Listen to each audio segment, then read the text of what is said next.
Olá, bom dia. Nós estamos de volta. Agora são 11 horas pelo horário de Brasília e você confere as principais notícias do Brasil e do mundo desta quarta-feira. A Justiça negou o pedido de bloqueio de R$ 1 bilhão da Braskem para indenizar as vítimas da mineração em Maceió. O pedido havia sido feito em ação conjunta pela Defensoria Pública da União, Ministério Público Federal e Ministério Público Estadual. A Justiça Federal em Alagoas negou o pedido de bloqueio de R$ 1 bilhão das contas da Braskem para garantir a indenização por danos morais e materiais e para viabilizar a realocação aos proprietários dos imóveis que foram incluídos nas novas áreas de monitoramento por conta do afundamento de solo. Ao negar o bloqueio, o magistrado afirmou que a medida deve ser analisada com a devida prudência para garantir o cumprimento da decisão liminar. O pedido foi feito sob a alegação de que a Braskem não cumpriu a decisão temporária da Justiça Federal que determinou a inclusão dos imóveis na nova área de monitoramento no Programa de Compensação Financeira e Apoio à Realocação. A empresa disse que recorreu dessa decisão. Os imóveis que estão na área de monitoramento não estão com ordem de evacuação e é o que argumenta a Braskem para não cumprir essa decisão. A Justiça determinou a indenização dos imóveis um dia após o alerta do risco de colapso na área do Mutange. O local ficou sem monitoramento por dias, já que o equipamento usado para medir a movimentação do solo foi levado pela água quando a mina se rompeu. Um novo equipamento precisou esperar 10 dias para a consolidação dos dados coletados. No dia 22, o primeiro boletim após o colapso apontou que o solo continua afundando, mas a velocidade da movimentação da terra no local é bem menor do que a que estava sendo registrada antes do rompimento. O preço médio do litro do diesel fica 30 centavos mais barato a partir de hoje nas refinarias. A Petrobras reduziu o preço do diesel pela segunda vez no mês. O preço médio de venda do diesel já está custando 30 centavos mais barato nas refinarias. Com a alteração, o valor do combustível nas distribuidoras passa a ser de R$ 3,48. Com a decisão, a Petrobras afirma que o preço ao consumidor vai ter uma redução de 26 centavos por litro e vai passar a ser de, em média, R$ 3,06 a cada litro vendido na bomba. A estimativa leva em conta a mistura obrigatória de 88% de diesel A e 12% de biodiesel para a composição do diesel comercializado nos postos brasileiros. Dessa forma, de acordo com a Petrobras, o preço médio do combustível A S10 nas bombas pode refletir valores entre R$ 4,63 e R$ 8,26 por litro, a depender do local de venda. O cálculo considera o último levantamento da Agência Nacional do Petróleo, Gás Natural e Biocombustíveis, que listou em R$ 5,98 o valor médio de combustível no Brasil entre os dias 17 e 23 de fevereiro. E nos destaques internacionais, a Tailândia enfrenta grandes inundações na região sul desde o dia 22 de dezembro, que já causaram pelo menos 6 mortes e levaram ao deslocamento de milhares de pessoas. A cheia afetou mais de 70 mil casas nas províncias de Satun, Songkhla, Patani, Yala e Narathiwat. 6 pessoas, incluindo uma idosa de 89 anos e uma criança de menos de 3 anos, morreram, segundo as autoridades locais.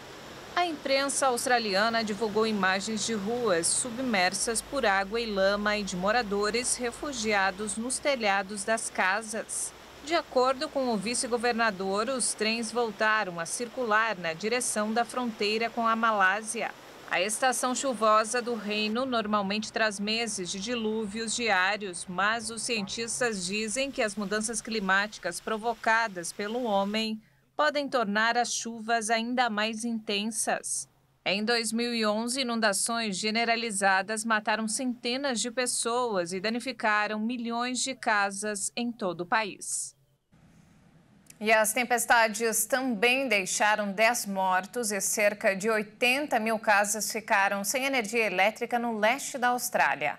As tempestades atingiram os estados de Vitória, Nova Gales do Sul e Queensland, com pedras de granizo e chuvas torrenciais. Fortes ventos arrancaram telhados e derrubaram árvores em algumas das áreas mais afetadas. Autoridades emitiram um alerta para possíveis inundações de rios e riachos nos próximos dias. E mudando de assunto, esta época do ano exige cuidado redobrado com os animais de estimação. Veja algumas dicas para deixar seus pets tranquilos e seguros em meio aos barulhos dos fogos de artifício. Acompanhe. Os bichinhos de estimação são nossa alegria e nessa época de fim de ano um grande vilão aparece: fogos de artifício.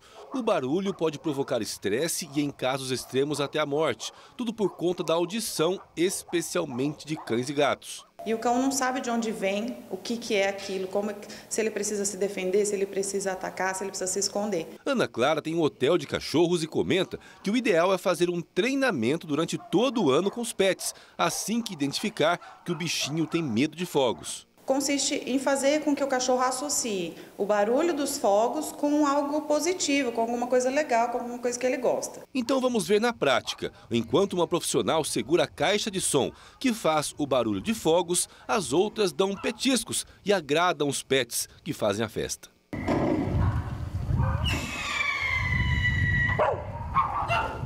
Mas é um trabalho a médio ou longo prazo. De última hora, o segredo é deixar o bichinho em ambiente tranquilo. Deixar uma toquinha, se ele quiser se esconder embaixo da cama, algum lugar que ele se sinta seguro, ou a caminha mesmo dele.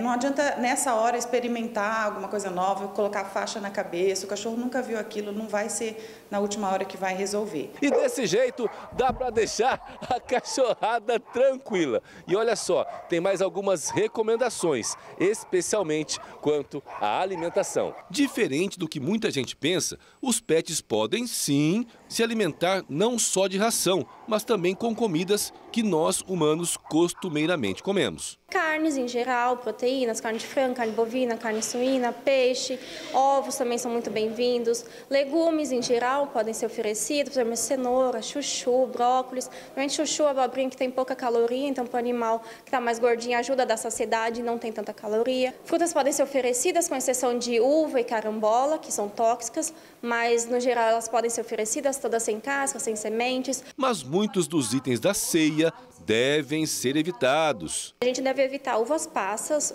e uvas em geral, porque elas podem causar falência renal no animal. Panetone, chocotone, por conta de ter chocolate, que também é tóxico, então a gente também não pode dar vômito, diarreia nesse animal. Ossos cozidos, então a gente também não pode dar, porque o osso cozido, ele fica mais rígido quando a gente cozinha, e ele pode quebrar, formar lascas e perfurar esôfago, estômago, intestino. Cebola também não deve ser oferecida, porque ela tem uma substância que pode causar anemia no animal. Então vamos nos divertir com nossos bichinhos, mas com todo cuidado para um Natal e Ano Novo cheios de alegria. É isso mesmo, cuidado redobrado com os pets nessa época do ano. E não temos mais tempo, essa edição fica por aqui. Mais informações daqui a pouco, à 13h, com Daniela Parisi. Eu volto logo menos. Até mais. Ótimo dia para você.